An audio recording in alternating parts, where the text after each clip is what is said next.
Hi, this is Kyle Higgins, and you're listening to the Geekcast Radio Network.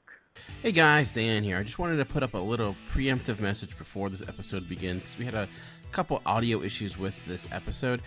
We lost the first few moments of this podcast, so you'll notice it starts mid-conversation as Greg is discussing an outing he had to a local restaurant that did not go as ideally planned. But you didn't miss much beyond that, just some pleasantries and all that good stuff. And instead of just trying to recapture that magic, we'll just pretend that you heard it and you can input your own ideas of what we said. You know, why not? Anyways, enjoy. You are now on the inside of what I like to call the circle of trust. So we're in the back room. It's just an awkward situation. And it's not that You're all connected. connected. We decide to just The great sit, circle of life. These tables next to the bar. We sit down. You know something, Bert? I think you and I are going in circles. There's like a drink. So I start like that. It feels like we're going in circles. Wait, like 3 or 4 minutes pass by. The circle is now complete. Trio. When I left you, I was but the third. Now I am the most. Hey, how's it going, everybody? Yeah, hi. Because it's a circle. Yeah, we heard about the circle. Yes, we're familiar with shapes. Big party almost with the kids' table. So they sit back there, and we're like, okay, that's weird. We didn't get a high or anything. We just got a weird look. So he goes back there, hands them menus, takes their drink order, and goes back to the bar, makes their drinks, and takes it back to them. All the while, we're still sitting there, no menu. And then another 4 or 5 minutes pass, and another trio of people come in and sit to a table that just opened up right next to us. And when they come in, the bartender was distracted, and then one of the ladies turns around, apparently knows him. Oh, hi, Steve. And Steve's like, oh, hey, how's it going? And they go sit down, and they're moving around a bit and checking out this one chalkboard that has like the burger of the month, and are talking amongst themselves. And Steve walks down the end of the bar and goes, I'll be right with you guys. And so I wasn't sure if he was talking to me and my mom or this new trio of people that came in. My mom was getting hungry. She kind of gets grumpy if she's hungry. She gets hangry. And so like she's like, do you want to leave? I'm like, wait a minute, I want to see if he takes care of this table first over us. And that's exactly what happened. He puts menus on their table, and I'm like, yeah, we could leave now, Mom, let's go. And so we get up, put on our jackets. As we're leaving, I turn to the guy as he's waiting on these people. I was like, hey, thanks for the great service, bud. And he turns, looks at me and smiles, goes, oh, you're welcome. And I was just like, I turned around, I'm like, what? In my head, I'm like, floored. I'm like, what the hell is up with this guy? Is he just so dense? Or was I just not sarcastic enough? Because in those kind of situations, I'm not good with the conflict. So I wasn't sure if I sounded sarcastic enough or what. But we just busted it out of there, and we just ended up going to Buffalo Wild Wings because my mom's never been there before. They had much better service there than this little local place. It was just awful. Is it maybe one of those places where you have to like go up and order, like a Five Guys, where you go up and order? And No, because he walked over to the other table that came in, and he walked to this one that came in as well. So it wasn't like you were supposed to get up and go to the bar and ask him for a menu or anything. Yeah. He was just going up to him, and it wasn't like he noticed us because we came in, and I was looking him in the eye, he was looking me in the eye, and we kind of like moved around the place a little bit too, trying to find a table that we liked. And so it was like the other people just kind of walked in and sat down, and it was like they weren't as well established in the place as my mother and I were. Like it was just the most bizarre thing ever. Yeah. And I posted a message on their Facebook about it and have heard nothing back. So, and I've heard from other people that the service there is terrible and really slow. Like people have ordered their food and it's taken like 2 hours for them to get food. Yeah. Ouch. So it's kind of even worse than that wing place that we like to frequent. So, like their service there is bad, but this place is even worse. And I think the place we go for wings has even actually gotten better with their service as of the last couple of times we've been there. So this place is just really bad. Especially if, like, I can kind of understand that if it's super busy, but when you have like 2 other people there, that's kind of ridiculous. So, well, on the bright side, but the weather's been beautiful. I hope you have a bright. It's been really... The weather has been beautiful. I was hoping you had something personally in your life that was going on that was good. I mean, beyond the normal. Well, one cool thing the Oscars have come out, but I didn't do it last year, but for like the last 6 years, I do the Best Picture Showcase at AMC, and what it is that they show all the Best Picture nominees over a 2-weekend span, and so I spend the entire day at the theater, which, you know, as someone, I don't go to the movies at all anymore, so it's kind of fun to go back and spend the day. Like the first day that I went, we saw Manchester by the Sea, which I hadn't seen up to that point. Also saw Fences and Hell or High Water, and also finished the night with La La Land. So I saw La La Land and Hell or High Water before, but it was good kind of seeing both in the theater. That was a good time. I think you would like Hell or High Water a lot. It's a kind of a modern heist film / like urban modern western.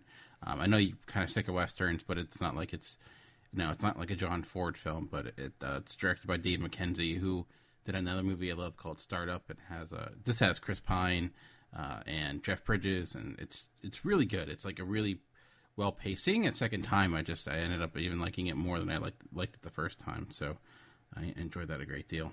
There is a beer that I like that's called Hell or High Water Melon. That's really good. That's a risky thing, like having the name of your beer with water, because then it's like you're just setting yourself up for people saying... No, it was really good. It definitely had a watermelon flavor to it, which was really good. I like watermelon, so it was really nice. Don't go to IPA. So cool.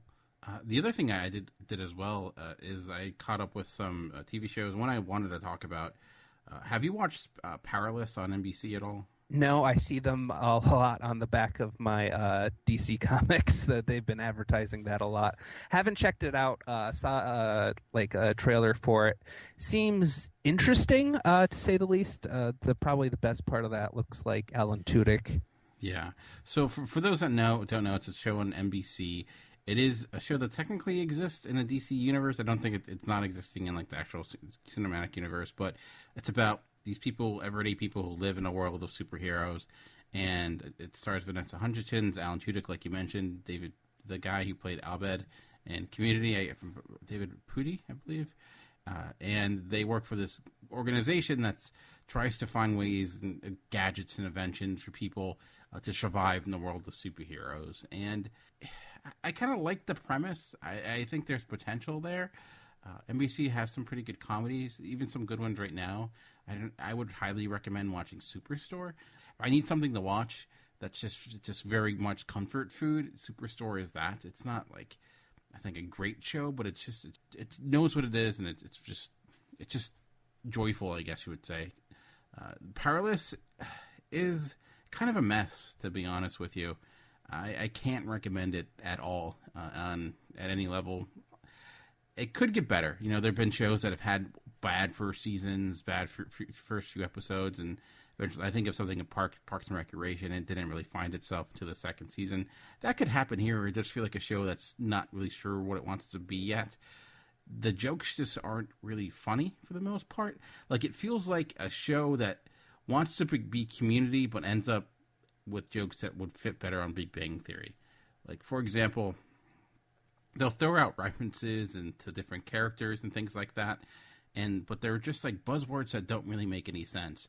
Because they'll say, like, the Flash was fighting and he escaped from the Phantom Zone with another villain character, so like they'll be saying all these characters' names, but when you to try to, you know, let fans know, like, hey, like, we're talking about characters you love, but they do it in ineffective ways that really don't make sense. The second episode had like a fantasy superhero league thing that was going on, and I thought that could have been something cool, but it ended up being kind of just kind of weird. I feel like Alan Tudyk does what he can, but his character, he plays like the boss. He's like Bruce's Wayne's like cousins or something like that, who's not nearly as famous as Bruce and is trying to be. So he's a little inadequate in that end. He's trying to find ways to make up for it. Vanessa Hudgens is like the small town girl who lived in like middle of the country, who's come to the big city to try to make it for herself, and has to take over this ragtag group of scientists who kind of just want to play video games rather than actually do their work. So I don't know. The characters aren't all that great at this time. No one really stands out, even people that you like. So I don't know. It's not awful. It's just really underdeveloped, I think. Like, they need better writers, but not really using their talent as much as they could. Like, I feel like Alan Tudyk could be a lot more than they're giving him. So interesting. Yeah, it didn't really look like a show I would enjoy, and you're kind of selling it as one I won't enjoy, really. Yeah, it's not good. It feels like a show that belongs in TBS, if that makes any sense. Just very. Okay. I'm surprised there's not a laugh track with some of the jokes. It just. It seemed like the whole Flash scenario with the seemed weird. It seemed like they were mixing characters and not really knowing what was going on, kind of. Yeah, and like I said, it could become something better. But it was kind of a dud. I've heard the third episode gets a little bit better. I haven't seen it yet, but I think tonight, as we're recording this, the fourth episode's being released. So I can check back. I'll stick with it just because I usually give at least 3, sometimes 4 episodes for a show. Maybe I'm not paying attention greatly. It could be in the background. I'm doing something else, but I'll at least give it another shot. But you watch a show as well, but I think it's a show that's not even airing anymore, but still. No, I don't think it is. I found it on YouTube. Somebody kind of put it on there and changed it a little bit so they wouldn't get copyright infringement or anything like that. So you could find this show on YouTube, and I actually really recommend it. It's a lot of fun. It's called Race to Escape. It's got comedian, podcaster, host on there. I forget his name at this point, but he opens for Conan before the show. He does a live. Jimmy Pardo, that's it. Jimmy Pardo. Never Not Funny, right? That's his podcast. Yeah. And so he's the host, but you don't really see him much. He just kind of adds these little things in between parts of watching the contestants, and it's essentially an escape room challenge for money. They're doing it. It's 2 teams going against each other. Their rooms are identical except for the colors, and that's show you which team's which and differentiate between the two, so you can tell. And so Jimmy Pardo will throw in little funny quips. So somebody will be not paying attention to something that's right in their face, and it's called this, and the science says blah blah blah. So he throws in these little fun facts kind of and terminology for different things that are going on. But I got really into it. I was kind of yelling at my TV. It's like one of those things where it's like, these people are morons. If I was on the show, I wouldn't be doing things like this. I'd be much smarter than that. I would have found that instantly, kind of thing. Because some of the stuff, you're supposed to find these key codes to put into this pad that's next to this giant bank door. And so you have to find 5 numbers, but you have to get through other little tasks to even to get the number to put in. And they start off each game with the contestants locked into different scenarios. So for this one, it was a guy locked to a chair at a table, and the chair wouldn't move or anything. And his keys were on the other side of the table in a little jar. But his other 2 partners were attached to these bamboo sticks with little hockey pucks attached to the end, and the hockey pucks were behind a bunch of plexiglass, so they couldn't pull them out. They had to go through this giant maze to this spot where there's this giant opening where they can just pull them out, and so then they could kind of move around and grab keys to get out of things. Well, this one guy is yelling, he was more concerned about getting himself out of the handcuffs than getting the people stuck in the maze out of their handcuffs. He's like, yeah, I can't, I don't see a way out of the maze, guys. Where's the keys for me? Do you think you could, there's keys around here for me? And also these people in the maze had blindfolds on, so they had to go with what this guy was saying. And he was not giving out instructions at all, really. But then they eventually get out, and so does the other team. And they must have spent half their time. So it's an hour-long search that they have to get out from. And money's dwindling as time goes on. And these people are looking for this code. And it was on the maze itself the whole time in big, big black letters. And it's like completely obvious, and it should have been completely obvious to the person sitting down and giving directions. And I am screaming at my TV. It's that good that I'm screaming and getting that hyped about it. But it also really makes me want to try an escape room really bad to prove to myself that I can actually do it and that I am more intelligent than these people. Probably not. I'll probably miss stuff right in front of my face too. But it was just great stuff to watch. And I kind of looked up to see if there was other kind of escape room stuff on YouTube. And there's on Geek and Sundry, it looks like they're starting like a celebrities kind of going to escape room. And they don't have like the greatest celebrities because it's just a little internet kind of production show on Geek and Sundry. So they had like Felicia Day, and it's like, of course Felicia Day is going to be on there, and she's their big celebrity because she runs Geek and Sundry. But another one had the biggest one on that one I thought was Jason Ritter, John Ritter's son, and he's been on quite a few TV shows and made a name for himself. So it's kind of fun to watch them go through and do these little puzzles and everything and try and figure everything out. John Ritter was actually very good at figuring out all these puzzles. So I would definitely recommend people checking out that show. Like I said, it was really good, and it's kind of free online because somebody is blatantly trying to cut past copyrights. Like they have it so Jimmy Pardo has this high squeaky voice and everything, and all the contestants do. So that would make it unwatchable at all, considering it's like. I kind of like started watching it at work, and so like they had the normal screen was mostly like Jimmy Pardo in a still image, and then the TV show was in like 1/4 of what the screen is, so it was tough to watch on that. So I came home and watched it on my big screen TV in my room, and I could actually see it a lot better. The voices didn't really throw me off that much. I kind of got used to it as time went on. So the biggest thing was you kind of need to watch it on like a big screen. Otherwise you're kind of squinting for it. But it was definitely watchable. It'd be really funny if it's like streaming on Netflix or Hulu or like something, a service you have. Probably. And then I tried to look it up real quick, and then I got frustrated because it's like hard to find it on like online, like just typing in like the name of something and trying to figure out what streaming service it's on. There's a website called Can I Stream It that you could use. Oh, okay. That might make it easier. I think there's another one too, but I've heard about that one in the past. Okay. All right. Well, there's that. What was it called again? Race to Escape. Race to Escape, which is kind of the theme of life right now. If you watch the news, it's just like, I just want to escape reality. And we'll do that in our second segment as we talk about more of the news of the entertainment world, but maybe some just interesting and strange news stories that you may have missed. So more of that right after this break. Hey guys, this is JD from the In Session Film Podcast.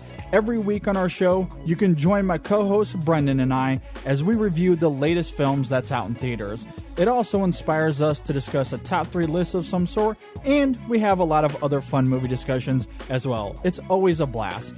And we also have a show on Fridays called our Extra Film Podcast. This is a show that gives us the space to talk about the latest indies and art films and other classics that we normally just don't get to talk about on our main show. You can find our podcast on iTunes, Stitcher Radio, SoundCloud, TuneIn Radio, Player FM, and more. In fact, you can just see everything about us, including our social medias, at InSessionFilm.com. So join us every week. We'd absolutely love to have you.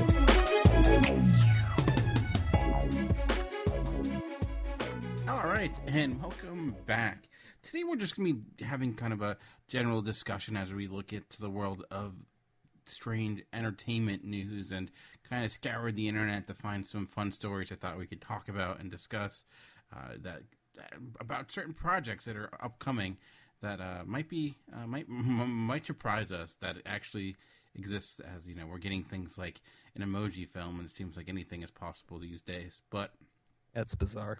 Yeah, I know, and there's a trailer for it, so it's happening. That's the world we live in. But there's this interesting comic that's coming out, and you know, we're in the world of, there's a lot of crossovers when it comes to comics right now. We have currently the Power Rangers and the Justice League are teaming up. The Batman and Teenage Mutant Ninja Turtles are teaming up, and of course the team up we all wanted, Batman and Elmer Fudd. Yes, that is actually happening. It's not a joke, and it's actually having some impressive talent behind it. Recently, current Batman writer Tom King announced that he is writing an Elmer Fudd Batman noir that will be released. It has not indicated that who will be the artist. There has been a teaser image released, which is it is a very more realistic looking Elmer Fudd with a gun and the hat, and almost looks like it belongs in Kill or Be Killed or something like that. But he indicated it's done by Is this the one where it's kind of like a Batman shadow kind of behind him? Yeah. Okay, I think that's by Francesco Francavilla. It's by who does done the a lot of the Archie the Life After Death Archie. Well, maybe where we'll be everybody's talking about different ones, because the one that was released was by Lee Weeks, and I love Lee Weeks. So he did the teamer. I think it's a Batman shadow, maybe not. I don't know. It's just Elmer Fudd kneeling down in the shadows. Almost looks like he's going into combat. So I'm guessing based upon the fact it's a noir, it's gonna be more of a upgrade of Elmer Fudd rather than putting Batman in a more cartoony environment. But do you have any interest in this whatsoever? Would you pick this up? Not really. Elmer Fudd for me at this point is a little bit too kiddish. So I really am that's just a weird combination. Is Batman helping Elmer Fudd kill Bugs Bunny? Because that's or are they fighting against each other, and Elmer Fudd's the villain where he's trying to kill Bugs Bunny, and so Batman's trying to help. It just seems weird to me. It's too bizarre. He's enlisting the help of Batman to determine, is it really duck season or is it rabbit season? That's their determination. Seriously? No, it's not. There's none of that. All that's been released at this point is that Tom King is writing it. We don't even know who the artist will be. How many issues? Is it a one shot? Is it a mini story? Is it just an online thing? There's not been a lot of information about it, but you were right. It is Lee Weeks. It's not Francisco. Yeah. So I will say I probably will pick this up just out of sheer curiosity. I actually have liked kind of what DC's been doing with some of the Warner Brothers, cartoon things of Loving Flintstones.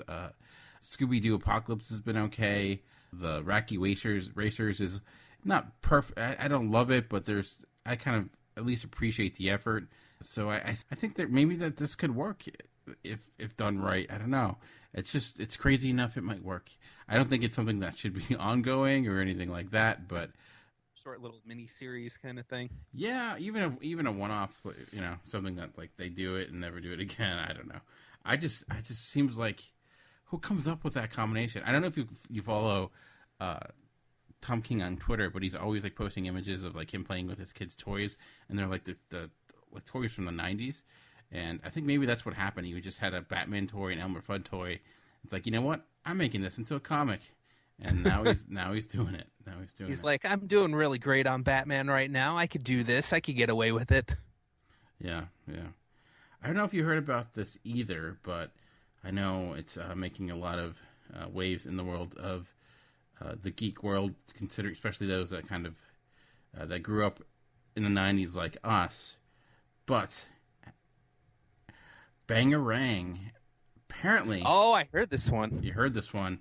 Apparently, the actor who played Rufio in the Hook film is trying to get a Rufio prequel off the ground. He's using Kickstarter. They already reached their goal to make a short film, but now they're trying to, I think, get their goal $200,000 to do a feature length or near feature length movie. You know, I'm guessing he's not starring in it, but I would hope not. That would be weird. Yeah, I know. True. Maybe he was older when he did it, so I don't know if they would try to DH him or something like that. I don't know, but yeah, I don't what know. Would his part in the film be? Would he be like director, just a producer, or he would definitely be producer, maybe writer. I don't know, because this was really on Reddit and people were talking about copyrights and things like that because there is a copyright to Peter Pan. It's not public domain. I thought it might be, but I guess it's not. But Rufio is a character that was created specifically for the Hook movie, but. Did they not retain the rights of that character since they haven't really done anything with it since then? Because I know there's characters like if you don't do anything with them, they become public domain. So yeah, I don't know. I don't know if like they would do a Rufio movie and it wouldn't. They have to they can't call it Neverland, or they'd have to call it like Almost Neverland. I don't know what exactly. I think you would call it Bangarang. Maybe yeah. So I don't know and then you started off with that Skrillex song Bangarang. There you go. But would you have any interest in watching a Rufio prequel film? I loved Hook. Didn't care for Rufio's character, but I'm kind of interested in seeing and kind of visiting that world again, just for that. If they got Dustin Hoffman in there to play a reprise Hook, that'd be kind of cool. But I'm not sure if that would exactly work because I'm not sure if he would be too old for that role. I haven't even seen Dustin Hoffman like in any movies recently, so he hasn't done a lot of films. Yeah, so I would just watch it out of curiosity. I probably wouldn't go to the theaters to see it. If it was streaming on Netflix or something, I would definitely check it out there. But yeah, it's interesting. I would like to know where that story would kind of go. Any chance that you would take part in the Kickstarter and throw some shillings their way to help get it made, or you're just gonna I'll just watch it when it comes out? No, because there's things that have been a lot more interesting to me that I'd be like, oh, I should put some money in for this, and I just never have. So I always say that I want to do things on Kickstarter, but I just never do. I don't know why that is, but so I'll probably not participate in that. Like there was the Super Troopers one that was getting Kickstarted. I'm like, oh, I should put money in for the Super Troopers too, but I just never did. I'm like, I have other things that I want to put my money towards. Yeah. So you've never, yeah. I've never done a Kickstarter either. I thought about it a few times, like you, for different board games and things. Board games would be cool. But I've never done it. No reason really. My brother has. He put in quite a bit of money. There was some kind of gaming system for Android apps, so you could play it on your TV. So he put money in for that. And it took him a while to get the device and everything, but even when he did, like I've never heard of him using it. And he's like, "Yeah, I used it for like a little bit, but he hasn't really used it since." And I'm like, "What the hell? Why would you put money in on it then? Like, what the hell's wrong with you?" Yeah. I know. That's what I hear. Like, I hear a lot of horror stories of things not going. I know there's been like stories of people who've like done Kickstarter and they got so much more than they ever anticipated, and it was overwhelming, and like they ended up like going crazy. So, I don't think this will happen here, but I am looking forward to seeing Super Troopers 2 when it comes out. Yeah, definitely. I didn't give any money to Kickstarter, but I'm okay just waiting for it. Yeah. I don't know if that makes me a fake fan, but that's okay. I'm fine. Well, they've been Broken Lizard's kind of been hit or miss with movies. Like I would say they're very hit and very many misses, but yeah. Yeah, so because Beer Fest was okay, Super Troopers was great. What else did they do? Club Dread. Club Dread was bleh. Yeah. It was just kind of a crappy satirical horror movie, slasher movie kind of thing. So yeah, and I think they did the Slammin' Sammy, which I haven't seen. And Slammin' Salmon. Yeah, is that what it's called? Where they're waiters. I haven't. Yeah, that's what it's called. I haven't seen that either. I didn't. I just felt like they did that movie Waiting already. I don't need this. So I feel like. Yeah, I liked Waiting, but weirdly enough, the one guy from Broken Lizard is actually on the P90X one of the workouts. Really? That I do. Is it Farva? Yeah, he's in there. That'd be hilarious. No, it's not Farva. It's what's his name? In Beer Fest, he was one of the brothers, and he was the one without the facial hair. Oh, okay. I don't know his name, but I know what you're talking Yeah, and apparently he has a fake leg. Like he like doesn't have part of a leg. Really? I never knew that. I'm surprised he did not bring that up once in the movie. Yeah, like use it as like some kind of like thing where his like gets his leg chopped off or something. Like I'm surprised that has not happened, but they don't mention it at all, and you never know that he has one from those films. Like Tony Horton comes on, he's like, and what's his name will be doing this all on one leg, so I want to hear no excuses from you. Really? Wow. Yeah. Unless it's like some sort of elaborate prank, but no, that's crazy. Yeah. So, next story here. Are you a Kevin Smith fan at all of his movies or him or his podcast? I like listening to, like, if there's, I run out of stuff, I'll go listen to, like, some of his podcasts and everything. His movies are kind of even extreme for me, especially I watched Yoga Hosers. Did you? I didn't even bother, to be honest with you. Yeah, you shouldn't, Dan. It was the best thing probably was his daughter and Depp's daughter. They were kind of cute and fun in it, and the rest of it was like Johnny Depp and the weird, awkward clothing.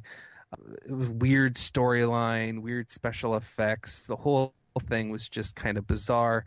I wish what's his name from the Mac commercials, and he was also in Waiting. I wish he would stop hanging around in that universe. Justin Long. Is it Justin Long? Yeah, it's Justin Long. Very good. And Ralph Garman was kind of cool doing his voices, but it was just weird for what kind of movie it was. Well, not really weird for what type of movie it was. It's just weird in general. It was like they tried to ham-fistedly try and get in his use of voices in there.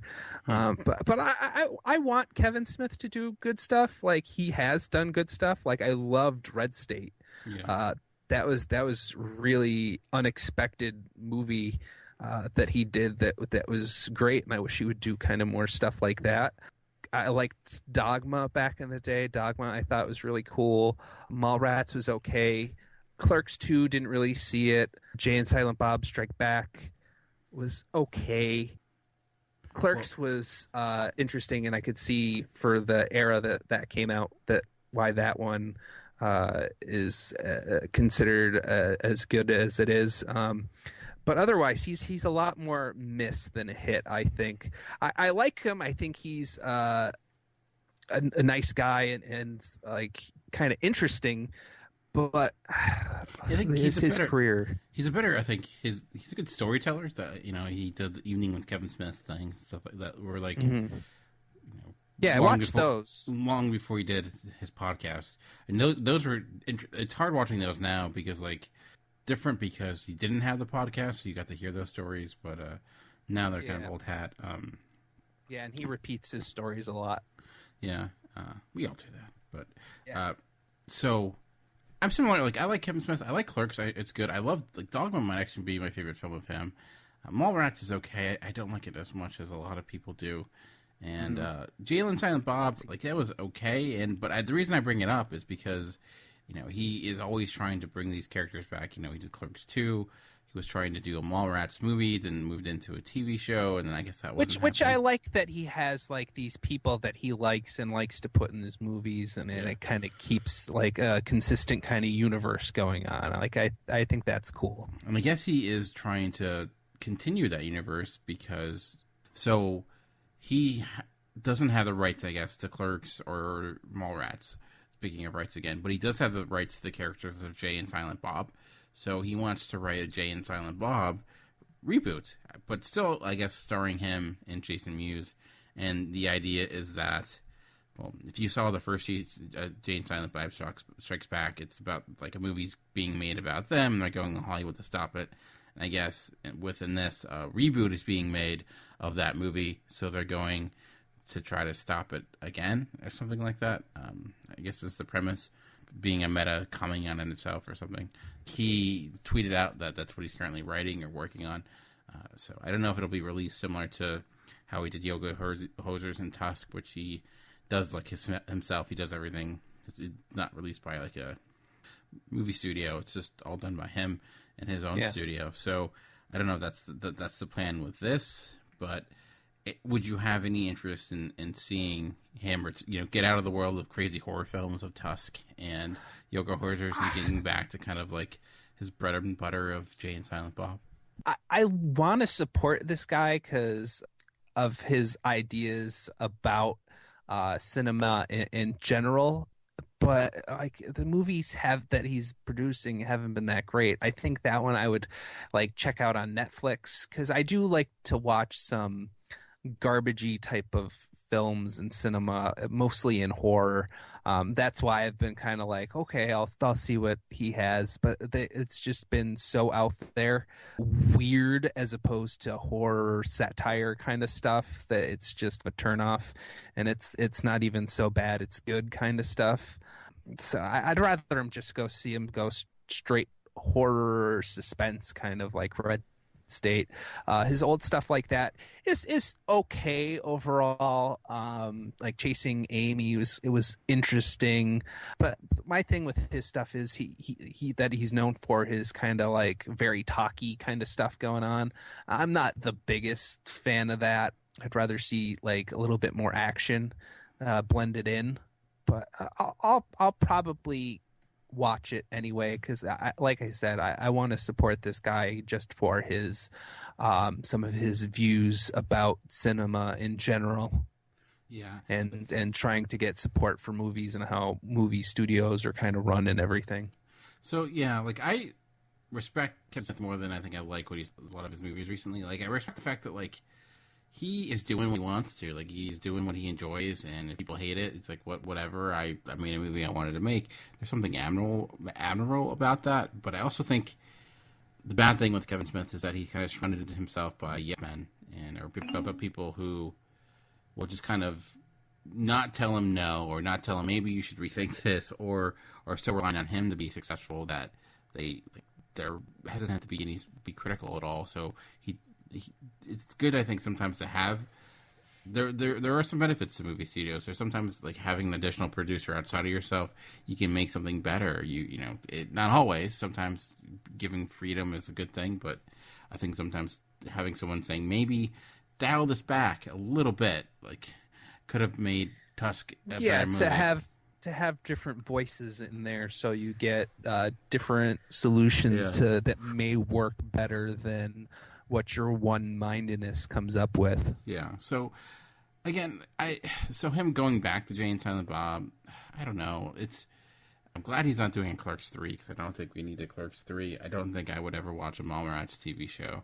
I don't have any interest. I mean, no one goes to malls anymore, so it seemed it would be kind of, unless it was taking place in the 90s, and then I don't know. But I might watch it out of curiosity, but I'm not really super excited about it.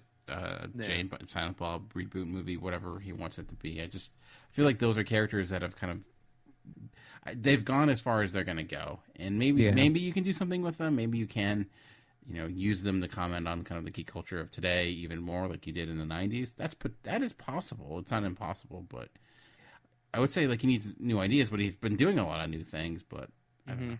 So. See, I think the thing that I did enjoy about Red State, and I've heard him talk about it, is the fact that when he was writing it, he wanted to go through the script and try something different, of kind of going through and, okay, I'm going to start here, and I'm just going to take it to its extent. When it feels like it's getting stale, I'm going to take it in a different direction and then go along. And then when I feel it's stale again, take it in a different direction to keep people kind of guessing what's going on and keep it interesting. And I and that worked really well for him in Red State. So I think if he kind of goes with that, with making movies, I think that would be really good. And I also enjoy the fact that he's kind of doing the superhero stuff that's kind of been established by somebody else, but he comes in and directs. It seems like he's having a lot of fun doing those. And the fact that somebody else set it up, I think, is better than if he was to set it up. I want to have faith in the guy, but I feel like it's better in somebody else's hands than his. Yeah, I don't disagree with that. Interesting. So one more news story for me, and I don't know if you've been following the craziness of the next Batman movie, but there's been a lot of kind of turmoil. I don't know turmoil, but there's a lot of... Oh, yeah, the directors are all over the place. Ben Affleck split, and they're looking for somebody else. It sounds like a shit show. I think that shit show is finally righting the ship a little bit. So it was Ben Affleck. He decided he didn't want to direct anymore. They went out to Matt Reeves, and Matt Reeves then eventually said no. But now it looks like Matt Reeves is back on board to direct. Not only that, looks like he's, which I think is, I like Matt Reeves a lot. I think he's a really one of the best like popcorn blockbuster directors we have going today.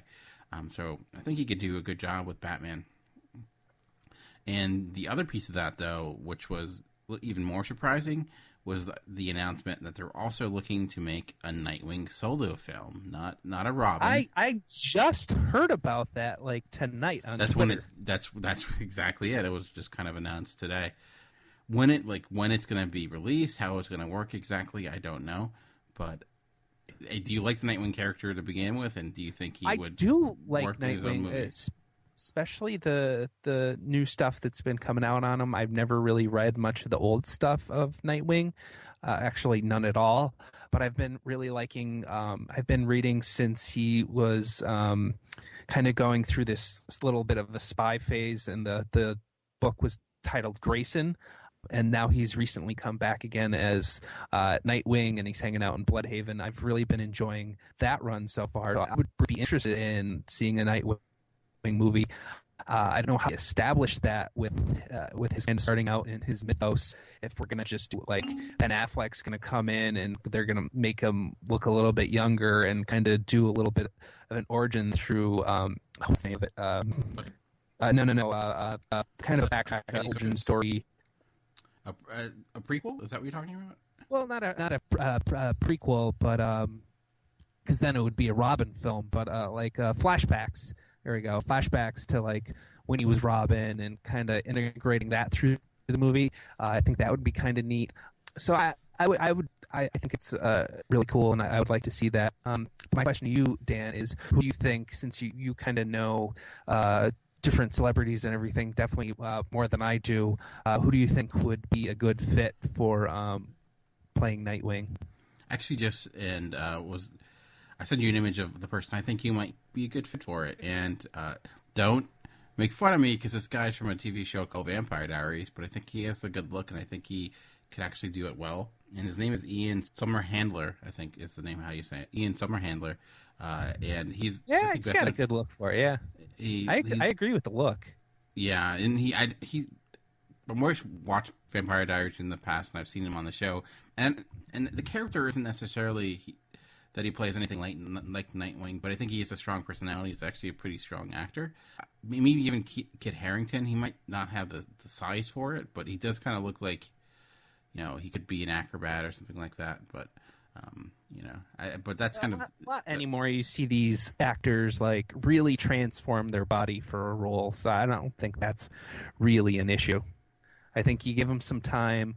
Like I think they usually turn that around in like half a year maybe, even less with some of them because they're working so hard at it. I mean, Ben Affleck got gigantic for Batman, so anything. Yeah, exactly. And frickin' what's his name, Star-Lord, got really skinny down, then beefed up. That was an amazing transformation. So I don't think he could.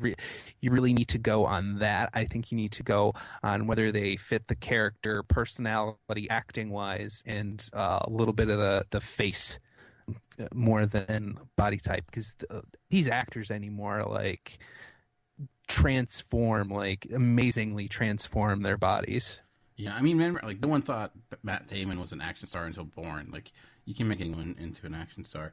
The other guy that I thought of too, because you think if Batman is Ben Affleck, you would have to find someone who's in maybe 10, 15 years younger than him. Did you ever watch True Blood at all? Yeah, yes, I watched the first 2 seasons, and then I just there was no reason, but I just didn't continue really. And then I forget, it eventually gets really bad, but do you remember Sookie's brother Jason? Yes. He's actually British, for one. I know he's a huge Southern accent. Yeah. He's actually British, but I think he might work, because I think he's around that age range. And he was pretty athletic in that show, so I think he might end up being good. Straight man talking here, but he had a really nice body in True Blood. I would like to get, if I could get that body, I would totally sign up for it. I was trying to also think of other people that might be able to fit the role, but those are the ones. Kit Harington, I don't know if I mentioned him, Jon Snow from Game of Thrones. Yeah, I feel like he's one of those actors that gets thrown out for everything. Hey, why not Idris Elba? Because he gets put every people just always put his name with things. So Idris Elba is it used to be Michael Fassbender and Tom Hardy, but I think people have kind of stopped doing that. So now it's Idris Elba. So, but I don't know. Anyone that comes to mind for you at all? No, not really. It's tough for me because there's so many actors out there. It's hard to keep track of them all. So I really don't have anybody in my mind. Maybe another CW show. He might be a little bit too old for the part, but one of the brothers from and I'm not coming up with the name. Oh, Supernatural. That's the name of the show. I watched the show and I couldn't come up with the name. But Dean Winchester might be kind of cool in that role. He's kind of on the beefier side too, but like I said, they really can transform their bodies for roles. Other than that, I don't really know. So another guy that I know, his name is Jack O'Connell. He's not done a lot of mainstream things. He was in Unbroken, that Angelina Jolie directed film. He was a World War II pilot. He played an Olympic athlete that was a World War II pilot who crashed and ends up in a POW camp in Japan. And he was the main character in that. And he was also in the movie Startup that I mentioned previously. He's just a really strong actor, so I think he could work. Again, he might be too young though, because he's early 20s, I think. But so I guess it depends on how they want to do the character and how old. Batman's kind of old at this point. Yeah, he's supposed to be old. I'm not sure if you really could put Ben Affleck in the age range of the Batman in the actual comic that they're basing it off of. But is Nightwing movie going to be taking place around the same time as Batman v Superman? Would it be previous, before, so I guess that's the question. But it's a question that will eventually be answered. So, but yeah, I think that's all I got for today. I don't know if there's any other news stories you wanted to bring up. Well, I have a little bit of local news, and I'm sorry, it's kind of a little bit on the depressing side, especially for us comic nerds. Yes, I know. There's actually this place that Chuck and I went once, and I think we told the story. This one guy's house in Old Forge, it's near us, near Scranton, and he was selling comic books, like newer comic books and some older stuff out of his garage. So Chuck's like, you want to check that out? I was like, yeah, sure, I'll go. Why not? So we go there and we go walking in between two houses where we felt really weird, like we were breaking into the place. And we get back partway and this lady comes out carrying garbage, taking the garbage out. And this older lady, and she gets scared by us coming through. She's like, oh! And go, oh, sorry, we thought there's a guy selling comics back here or something. She's like, oh, yeah, it's my son. Go on back. So we go back, and it's this huge garage with a lot of boxes in it. But apparently they're all filled with comics and everything. There's like comics everywhere and collectibles and everything. And he's behind this like kind of like a actual store counter, which is kind of weird. And then he had another spot where he was actually selling stuff. So that was kind of cool, but actually I heard like a couple days ago that this place actually burned down, and like, oh, man. I'm not sure how much he's going to be able to retrieve out of that, but he lost a huge collection apparently because it's from years and years, and he used to own a comic book store in Scranton, so there's also comics from that. They actually had the comic owner that the store I go to, Dave Romeo from Comics on the Green. They actually interviewed him for it. They actually gave up a lot of time. I'm not sure if it was a slow news week or what, but they gave a lot of time for this story, which I was surprised about. And they gave Dave a lot of time interviewing him and asking him questions. Really? Yeah, so it was interesting, kind of sad at the same time that somebody could I'm kind of like scared now with my collection and everything because I'm like, it's all in one spot. There's a huge pile of it. Like, did anything survive at all, or was it all gone? One guy found like just a random comic near the sidewalk that was kind of singed and a little bit wet. And it was like late 70s, early 80s Daredevil comic. So I'm not sure how much that is worth. Chuck said while he was in there, the guy let him hold his copy of Amazing Fantasy number 15. So that's a pricey one. Very pricey. Did he have a fire? You think you'd have a fire case for those, but I guess maybe not. Yeah, I think you'd have some kind of special storage for those. The thing with those kind of things, though, like fire safe, sometimes if you, because I was looking into this before, and apparently there's like some kind of chemical in the air that's like on the inside of the safe or whatever, the fire retardant. It like you need to put stuff in there to suck up the moisture and stuff because the staples will rust inside safes like that. So you kind of have to be careful with that kind of stuff. Yeah, definitely do your research before you buy a safe for your comics, because I did, and then I'm like, I don't think I want one. It sounds worse for them than just having them out in the open in long boxes. Like it's kind of a crapshoot, but and they also said that it's going to be difficult to find what the source of the fire was because of all the comics and everything in there. I guess it's covering up a lot of stuff, and it's a lot of stuff to shift and find your way through to figure out what's going on. I'm not a fire marshal, so I don't know what that really consists of, but it sounds like it's going to be a difficult task, and like they may not find out how it happened. And I actually told you this story through a text before, and you're like, I wonder if he's just doing it for insurance money. Yeah. I'm like, yeah, that's kind of... You never know. Yeah, exactly. You never know. Like there's this also a guy in, not comic related at all, but a guy has gone missing from Old Forge, and he's been missing for like weeks and weeks now. And there's a whole bunch of different theories about what happened to him. And there's blood. There was a tooth found, and some people are thinking that one's like some kind of like he had a lot of bills and stuff, so he's trying to disappear off the face of the planet. So you never know what happens behind closed doors. Yeah, maybe he's the one that started the fire. See? Yeah. So hopefully it wasn't anything seedy, but it's kind of regrettable. and I feel bad for the guy that his collection has been destroyed after that many years of collecting and hunting down comics and different collectibles and stuff. Yeah, that stinks. That's awful. Yeah, it's a sad day. You know, that's something you need a Kickstarter for, right? To help him get his collection back in some ways. Yeah, so. yeah. Like it was on actually Kevin Smith show, the Comic Book Men, which is actually something good that Kevin Smith does. I actually like that. I haven't watched it in a while. I wish it came on Netflix and so I could watch it. They had like the first 2 seasons, but then that was it.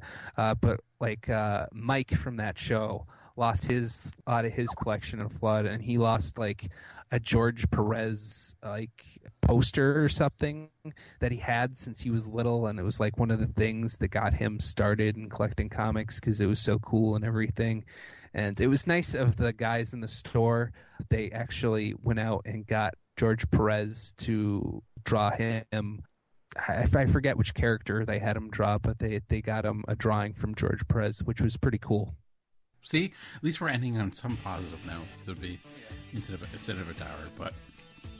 But anyways, I think that'll bring us to the end of this week's episode. But if you want to get in contact with us, there's a lot of different ways. You can email us at feedback@geekcastradio.com or talkingincircles@live.com. We're on Facebook and Twitter. Just search Talking in Circles GCRN. You are also on Twitter. What is your Twitter name? I am at The Crate Forge, and if you guys want to check out Chuck on Twitter, he is at Heroic Age Chuck. I am at Movie Revolt. But that'll be it for this week. We'll be back next week. Same time, same channel, same podcast feed. But for now, this has been Greg, or the guy that really has to go to the bathroom because this podcast has been going on for a while. This has been Dan letting Greg go to the bathroom. That's bad. That's taken way out of context, and we've been talking in circles. See you in golden next showers. time. Yeah, we are not. I promise there's no secret CIA Russian tape of us. Yeah, man, that escalated quickly. Yeah, sorry. It was funny, but pertinent at the time.